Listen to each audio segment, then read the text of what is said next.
Yeah, so anyways, guten Morgen.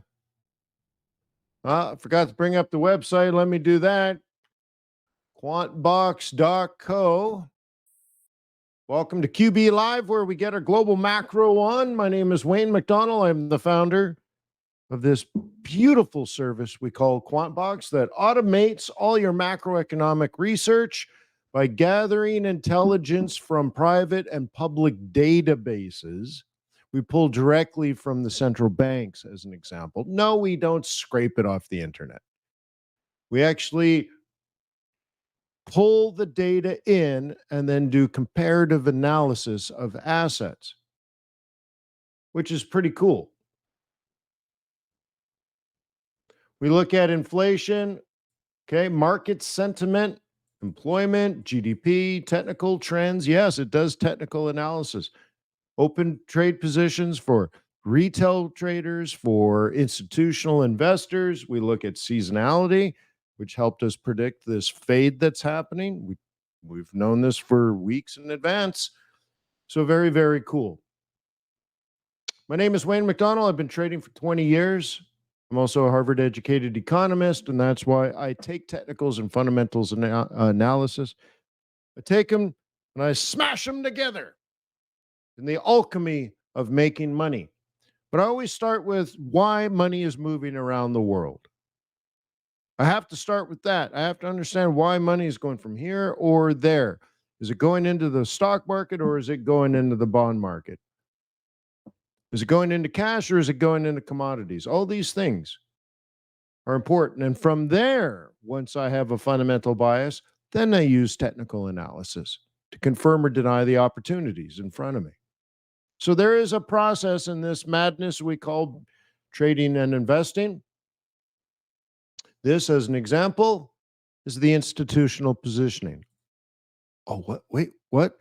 Yeah. So if you are watching this on YouTube, you're delayed many hours. I'm glad you're enjoying the free service.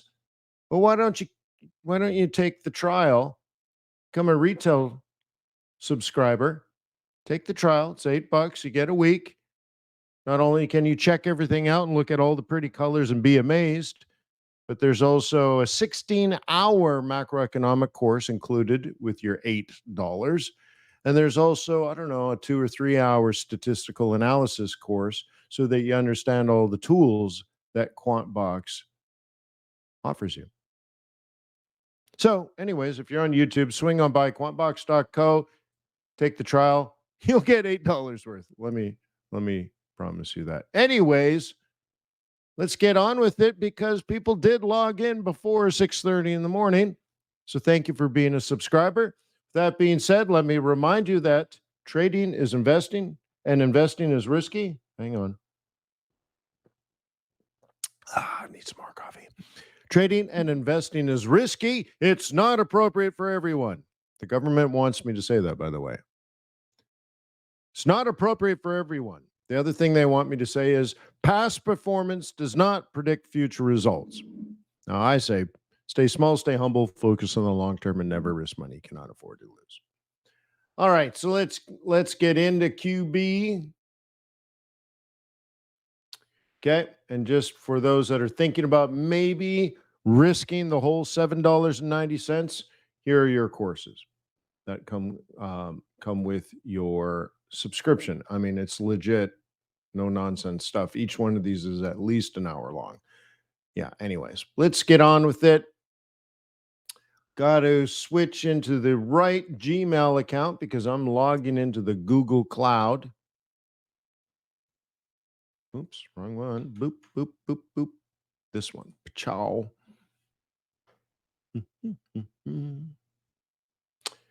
Come on, Google. Calculating. Oh, look, gold price changed. Can anyone confirm or deny the gold price? See, all my charts are behind me, so I can't just look up like Jim just did. Oh, let me check gold. I have to turn around. Yeah, no, 1903. Okay, I'll send my 5th nasty gram. You know, I wonder if they're just Anyways, I wonder if they're looking here like it's working, but they don't check everywhere. No, it ain't. No, no. All right, cool. Yay. It's always a good day if it's 6:30 in the morning and you're in your mind thinking of nasty grams to write people. That's always a good start. Anywho, let's take a look at the 10-year, 4.18. Holy smokes, but nothing's changing there. Okay, oil down. Remember, we were at 83, and then 82. Now it's breaching below 82. Cool, cool, cool. I'm thinking of buying it. I really have to pay attention, like with the stock market. I do prefer to combine them, even though I do believe they've decoupled.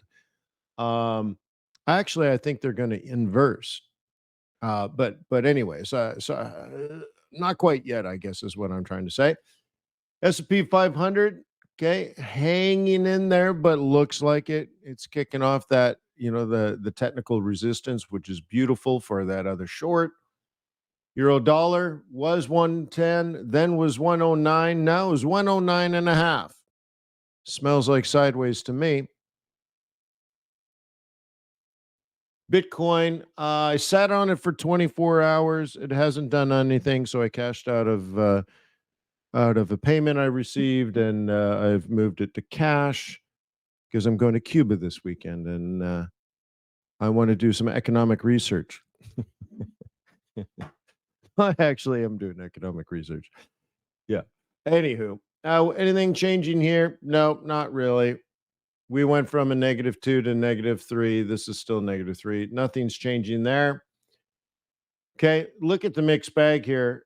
Gold, down a little bit for the day, up a little bit for the week. Dixie down a little bit for the day, up a little bit for the week. Yen futures flip flop, flip flop, flip flop, flip flop, flip flop. Yeah, whatever. Okay, VIX. I mean, look, just all over the place here, VIX. So it's tough, man. And these are tough market conditions, and we expected that. Which one did we focus? Was it the 10-year T note that flipped the most? The biggest loser. Look at that. The biggest loser. Uh, Anyways, and then let's flip to this. Hang on, I just want to see this. I guess it was this one. Yeah, there. This indicates that the yield, on the 10-year T note should be quite high, and it is right now. It's kind of interesting if that's going to continue. I don't benefit from that, but we got to watch it. So there's a lot of money. That's a big, big, big, big move. And just interesting. Look at the S&P 500 again. Just want to reaffirm. Whew. Mm, Yeah, I'm trying to get a sense of where we are in the seasonality. Anyways, well, see, here's the thing. I want to go to the scatter plot. That's our normal process, right? It's very habitual. I haven't been doing the scatter plot in the last several sessions because I don't think anything's happening. So, looking at the higher time frame analysis first, nothing's happening. But if you drill in, you're going to see something doing something, and it's going to entice you into risking money when, generally speaking, nothing is actually happening. But FTSE way down today. DAX is down today. Now that this has let's say potentially has something to do with China. I have uh, I have this open. The problem with the Chinese central banking website is they they never tell you anything. They never tell you anything. Anyways, if you're going to have to do some Google searches and stuff, but they've cut some of their interest rates. I don't know which interest rate they cut. Again, I prefer to get my data directly from the source. and not from like Reuters or something. But in this case, you might have to rely on that. And I believe they cut interest rates by 0.15, which is half of what a normal central bank would normally do, like a 0.25% or something, right? But nonetheless, is this good news or is this bad news? Well, the second largest economy is in serious trouble. We have already known that, and we've expected some sort of stimulus to come. Um, but it's normally the stimulus is good news, but China, in many ways, reflects, let's say, the other side of the global equation. If China supplies the world with stuff, maybe China's in trouble partially because the rest of the world ain't got no money to buy stuff. And that China is a symptom, not a cause. So if Americans are not buying stuff for Christmas, maybe that's it. If Europe has decided to spend money on natural gas this winter instead of toys, is it Chinese? Is it China's fault?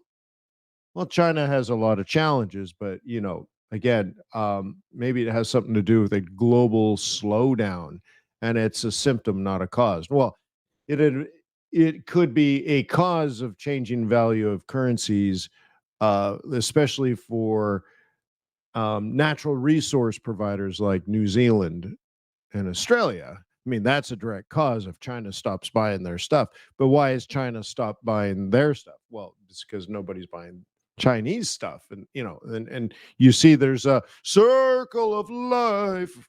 Sorry, I didn't see the movie. But there's this circle. The money circulates.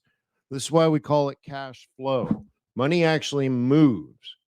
It moves around the world, and it even moves throughout time. That's why we have cash flow analysis. And if you're a foreign exchange trader, you want to follow that flow, because that flow, or in this case, lack of flow, can change the value of a currency. If you're a stock investor, this leads you to, let's say, concerns about productivity, concerns about future sales. It can give you concerns for the cost of money, which can change the value of different assets. And so they're definitely linked. But in many ways, I'm wondering if it's a symptom. For example, a lot of people in the United States believe that we are going to have a soft landing or no recession at all. And what they fail, maybe, we don't know if they're right or wrong, but what they maybe fail to appreciate is we might actually be in a recession right now.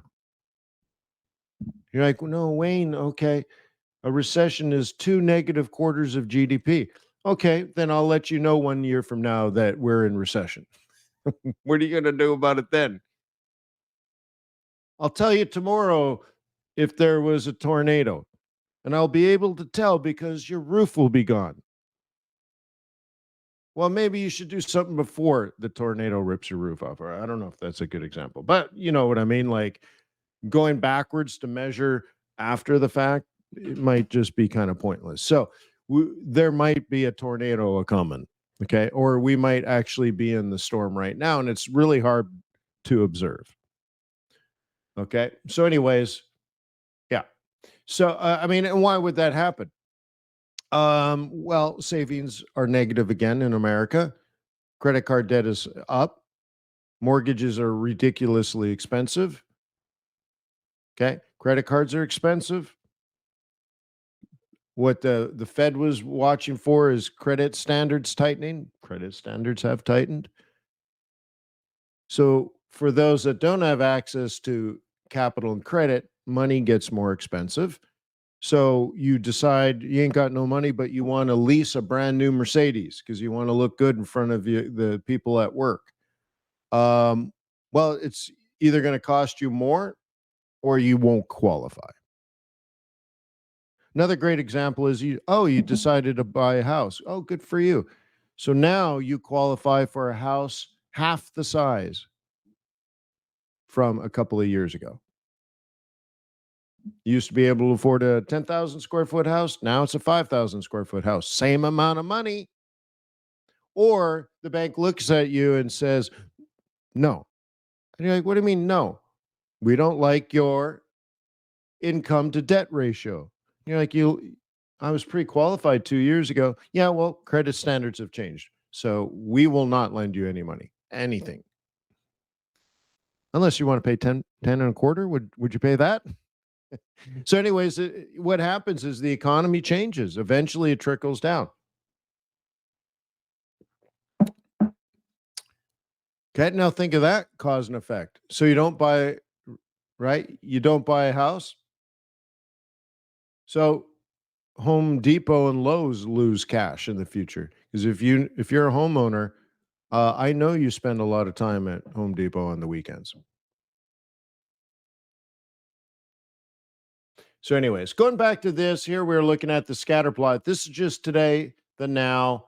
Um, One thing to maybe look for is the FTSE's down, the DAX is down, but NASI, S&P 500, and yen haven't they haven't come down yet, and maybe those are the outliers.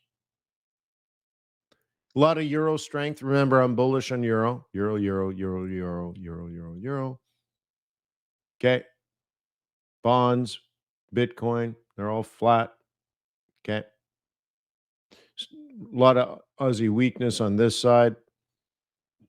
Oil's come down. So, nonetheless, be careful.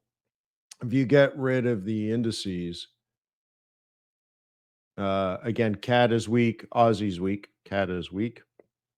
Gold is down, Aussie's weak, Aussie's weak, Kiwi's weak. Okay. Commodities, commodities, commodities. Oil way down.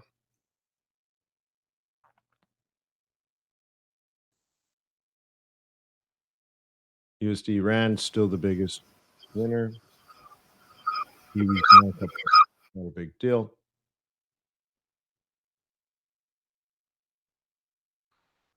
Actually, I wanted to do this. We have some news today. Okay, we have retail sales. Okay, once again, we're trying to look at uh, do Americans have any money? Are they spending it?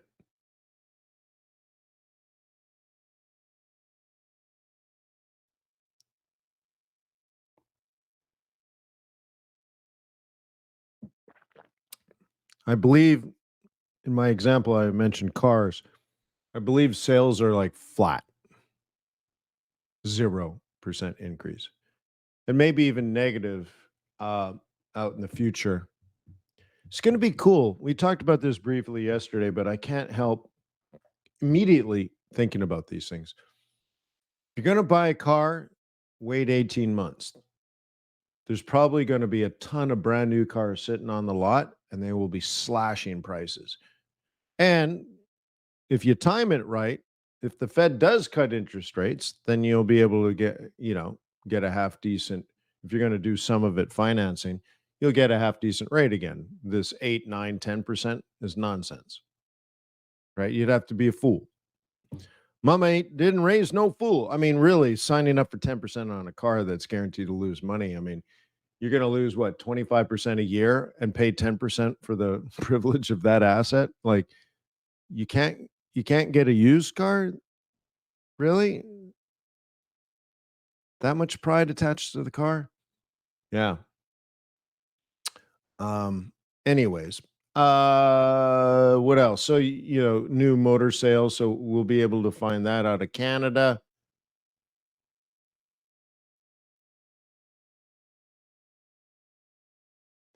Checking out inflation, export prices. Look at that. Amazing, huh?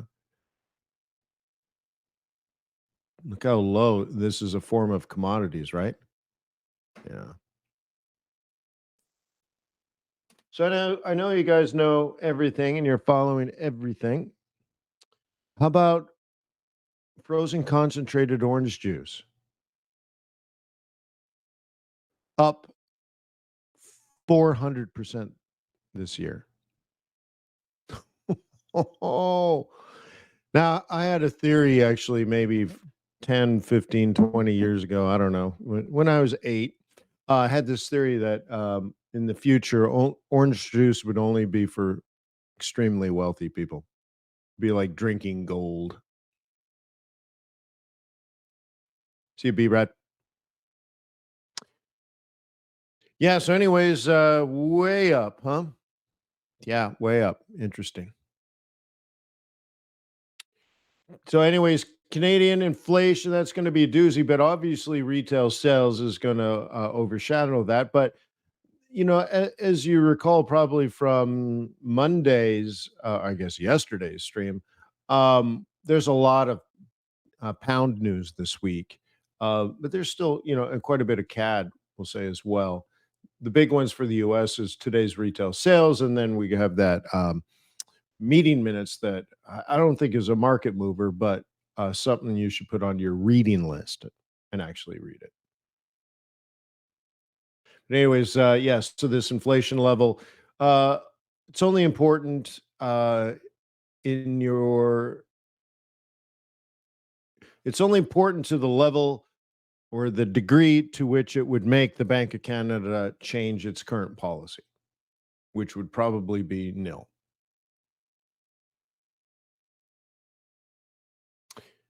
Export prices, okay. They're thinking about a little bit of inflation there. That means America is going to make just slightly more money. Suppose that's okay, right? Business inventories, obviously, you want that to be low.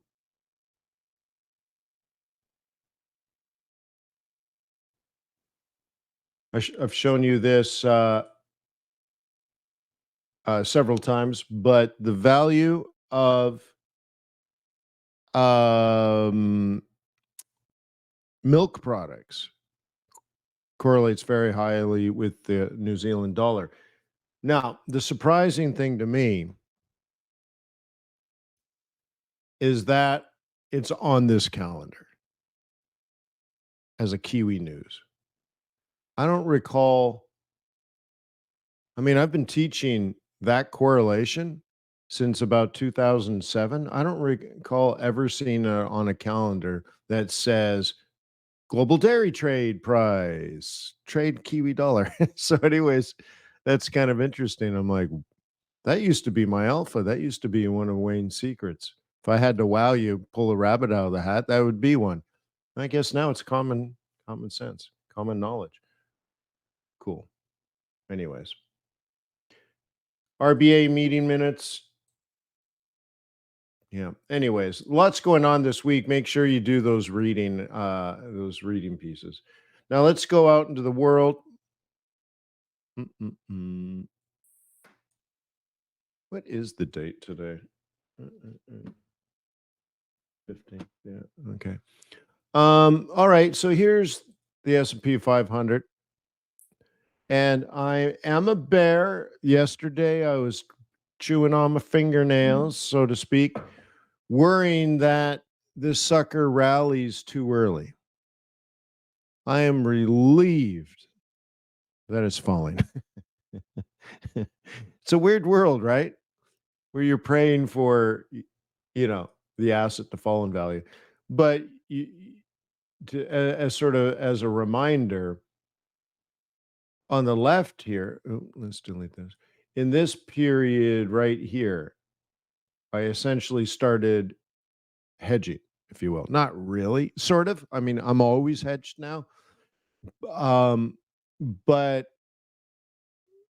anticipated, let's say, downward pressure around this price. So anyway, so if it did this, I'm okay with it. Um, but it's interesting because the more it does this, the more dangerous it gets, really, because there's a point there's a point of no return. It's called an event horizon. So imagine You have 100, or let's say it's a 200-pound concrete sphere, and you're standing on the top of a hill. Okay. All right. It's right at the peak. It's fine. Okay. So you're on a hill here, and here it is. Okay, good. And this is you. You're standing right here. Everything's fine. Well, what if you moved it slightly to the right? Can you hold it? Well, what about here? And what about here? And eventually you can't hold it. You can't hold it. It runs you over, right? Like there's just a weird tipping point. And if we did one of these things, it could be a faster decline. And I do want to buy it back,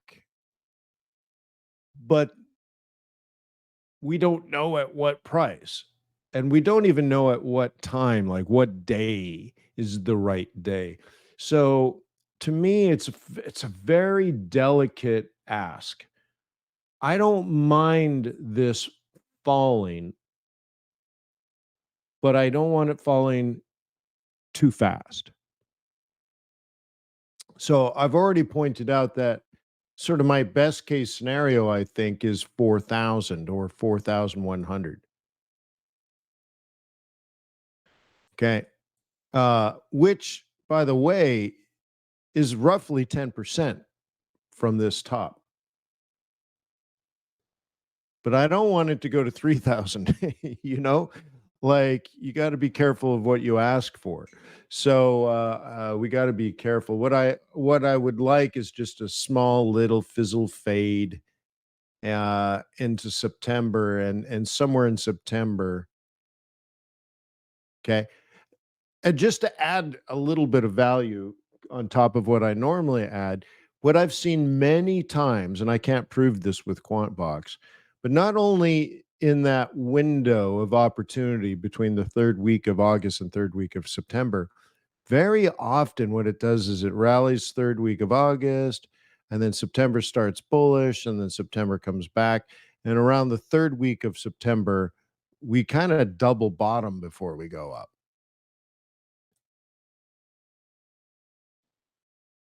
So you got to like be ready for that.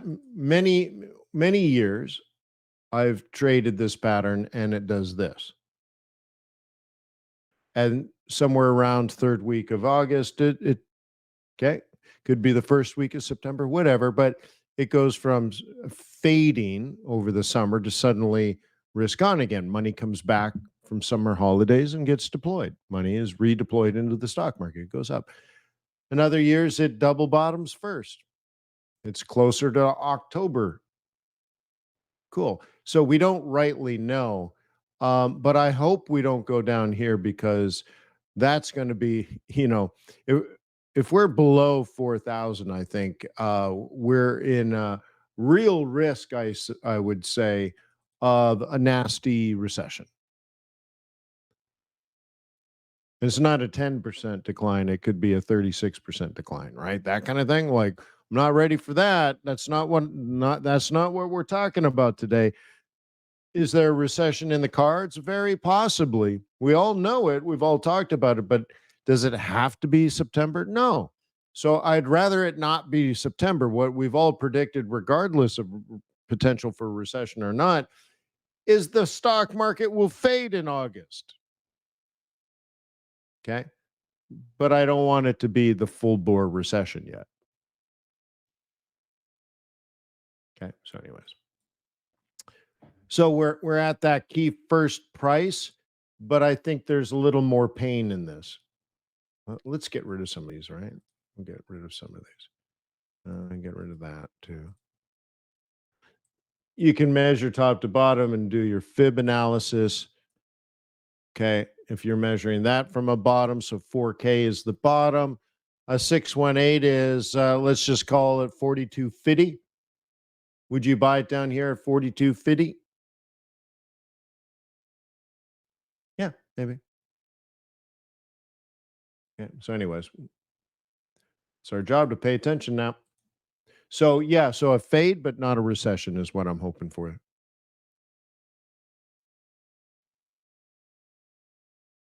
Taking a look at oil, one of the things we talked about yesterday is having oil come down from this top and then buying it back around this 80 and a half. Okay. For something like this, let me just draw it out.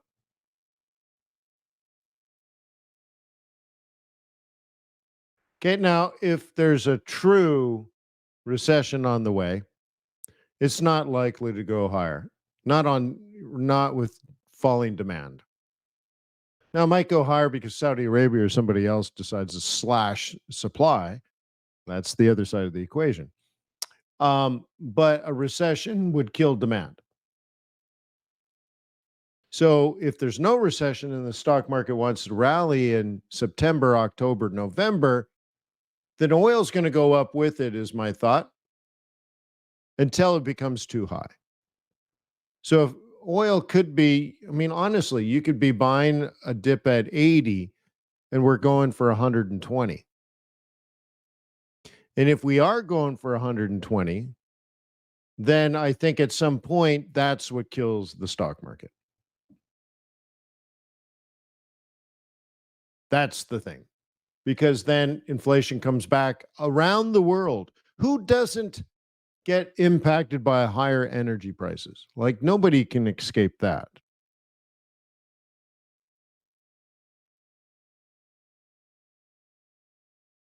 Okay. And all of a sudden, we all have inflation again. Oh, well, maybe if the Fed jacked up interest rates to 25%, maybe that'll lower oil prices. Yeah, if we all go broke, no one will need oil. That's for sure. It's not something that the Fed can fix with ease, It's not a monetary policy. So we talked about that in our discussion of core inflation, core inflation, and super core. Yes, we're told over and over and over again that the Fed strips out energy and food because it's volatile. That's not why they do it. It's because they don't impact. The Fed can't make you grow corn instead of wheat. Farmers going to plant what they decide they want to plant. They can persuade you to not buy a car on a lease because it's too expensive. Yes. But does the Fed impact how much oil Saudi Arabia produces? Does the Fed dictate who in America can frack and who cannot frack? No. And issue permits for fracking? No. Okay. So there's only, right? So, anyways, buy the dip could be an interesting one.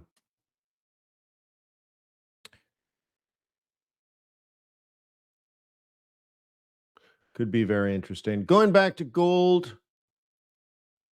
Okay. We're just ever so slowly getting to the target. Remember, the target was, you know, the actual rough target was 1900. It's now 1902. I mean, at some point we can declare victory, right? Standing on the front of an aircraft carrier wearing a bomber glass or a bomber jacket and aviator glasses. Mission accomplished. Yeah, cool. Then what? The actual number is, I think I have it as 1891. Cool. Interesting.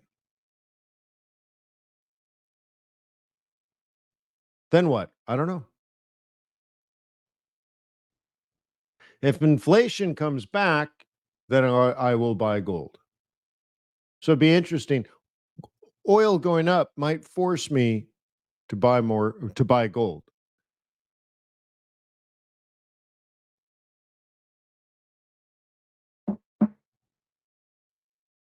Hang on.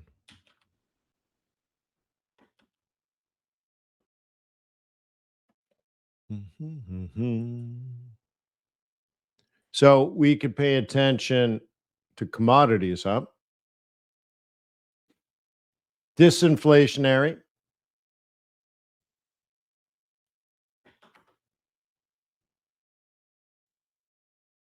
Stabilizing.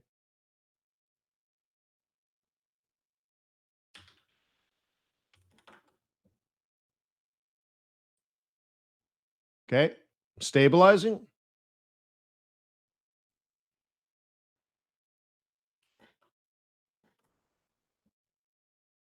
How come that one won't do it? Interesting.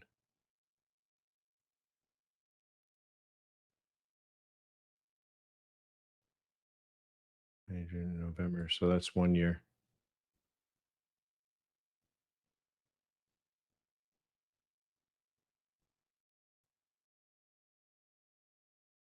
So we want to watch all these things right now. Most things are still way down from the spike. Of course, that's COVID. You have to understand, like, the closest examples historically that I can find to COVID is World War II. World War II, the entire global supply chain shut down.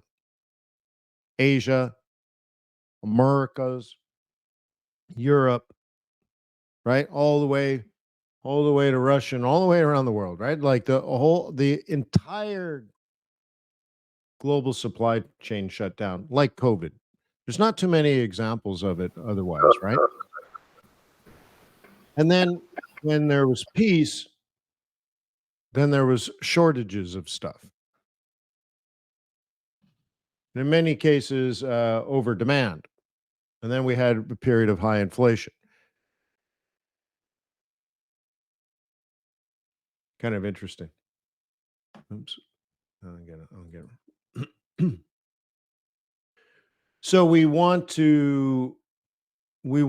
so that giant spike, I wouldn't count as far as what is the normal value of iron ore. I wouldn't say, oh, you need to buy iron ore. It used to be a bajillion 2 years ago, and now you can get it for half price. Well, now the price might be the normal price, but nonetheless, one thing that you might want to put in your weekly routine is just cycle through commodity prices, even stuff you don't look at normally, like how about soybean meal, right? Soybean futures. Pay attention to that and see, like, when do they all start moving back up? And if they do, that's inflationary. And if oil and natural gas are going up too, all of a sudden, everything the central bank can't control is inflationary again. And that there's no short-term solution to that, right? Oh, we'll just grow more soybean. Okay. How long does that take? A year?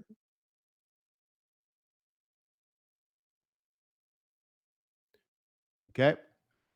Yeah. Well, and that's when you buy gold, when it's inflationary. So according to a lot of these things, it'd be too early to buy gold. Cool. So we got to pay attention to all this.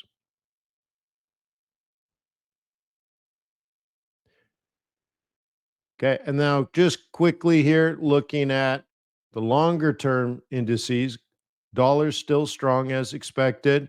Yen is still weak as expected. Swissy's still strong as expected. CAD just hit support and stopped. Kiwi's still weak. Pound trying to recover. This is kind of the more interesting one. Um, as the week has been going by, not just this week, news from last week, um, it's clear that the Bank of England will have to keep raising interest rates.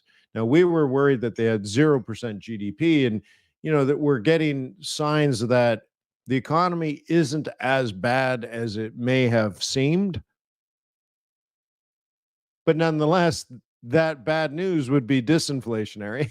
So now, like, the good news means the Bank of England's going to have to raise interest rates higher, and they can raise it higher, so they will go higher. And so, boy, is it a complicated scenario there. But this idea of higher attracts more capital flow, at least on the short run. Um, Euro is strong right now. I think that is their monetary policy. They don't give us guidance, but not cutting is a positive thing for the value of a currency. And Aussie's weak, just like Kiwi. And the glimmer of hope would have been this news of Chinese interest rates being cut last night. Maybe could be a glimmer of hope for a big spike in like the Aussie and Kiwi, but it didn't really happen. And maybe because it's just more of a sign that this is a long-term problem.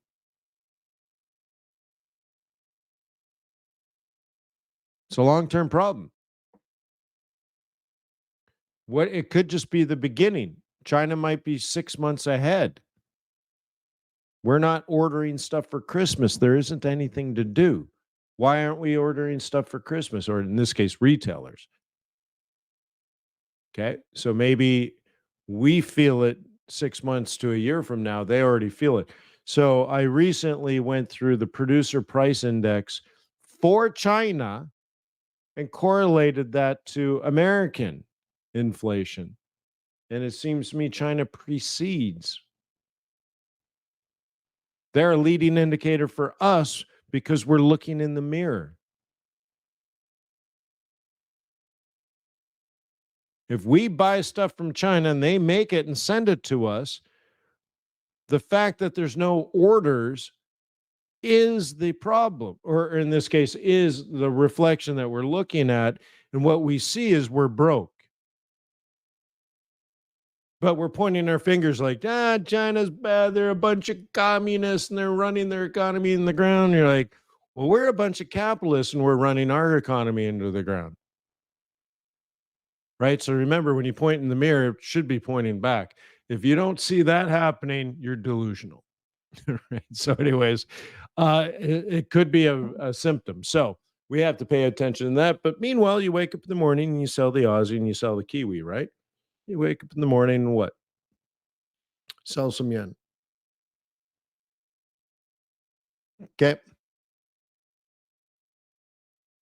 Yeah, Denise said the initial response was positive and then they gave it all back. Yeah. Yeah, and and we're talking about these moves here. Yeah. Yeah, yeah. So there's hope, but it's one of these things I think. The bad news is bad now. We're always waiting for like the bad news to be good, but I I need to get better data because this happened last night, and then I actually slept last night, so I don't have deep details. And then when you go to the like I showed you, the People's Bank of China's website, and it doesn't give you details, but my understanding is they cut by 0.15% on some form of loans to some people. Okay, is that going to save the world?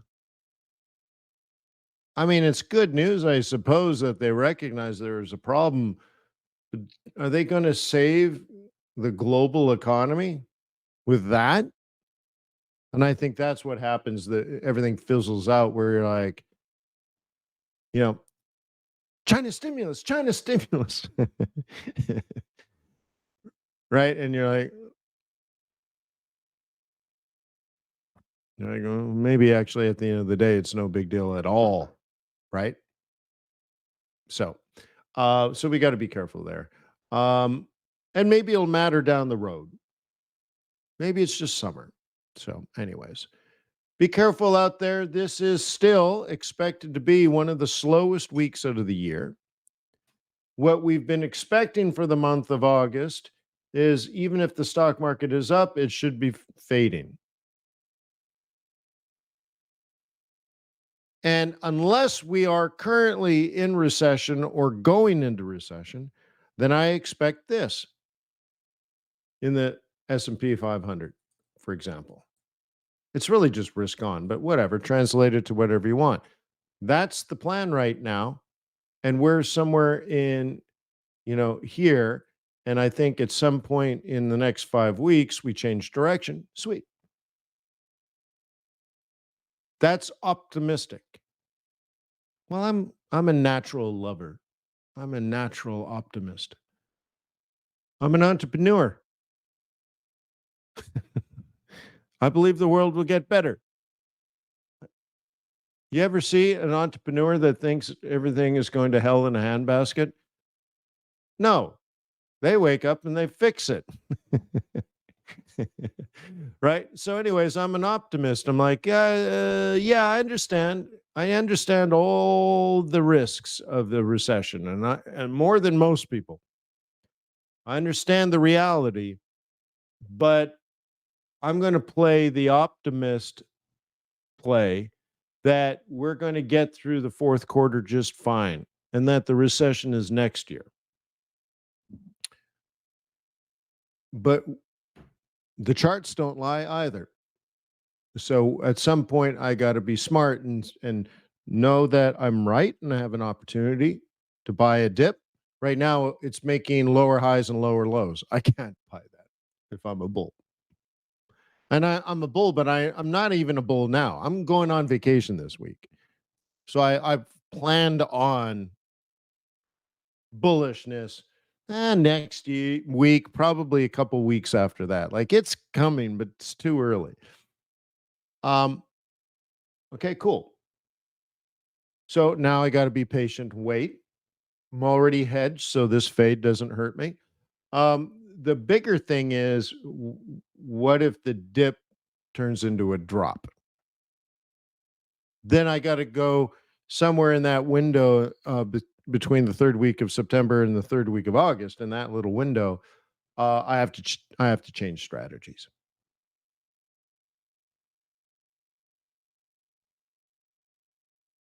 Okay, but really, if you think about, for those that have heard me talk about my equity portfolio, if it drops, I will lose net asset value for sure. Well, I'm already prepared for that. That's why I'm in those positions. I'm okay with it. The second thing is I will still earn income. I will still make 10%. Lovely. But what do I do with that money? Do I take the 10% out and buy a car with it? No, I reinvest everything. So I'm compounding. So I end up buying things I believe in at lower prices. So if I make 10% this year and the stock market falls, right?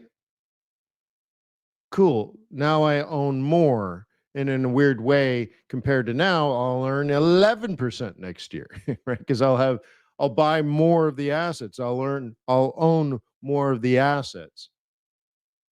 Dollar cost average it out, because these are investments that I want to sit on for 20 years. So if there's a 10% decline, sweet. Love it. I don't want a 50% decline,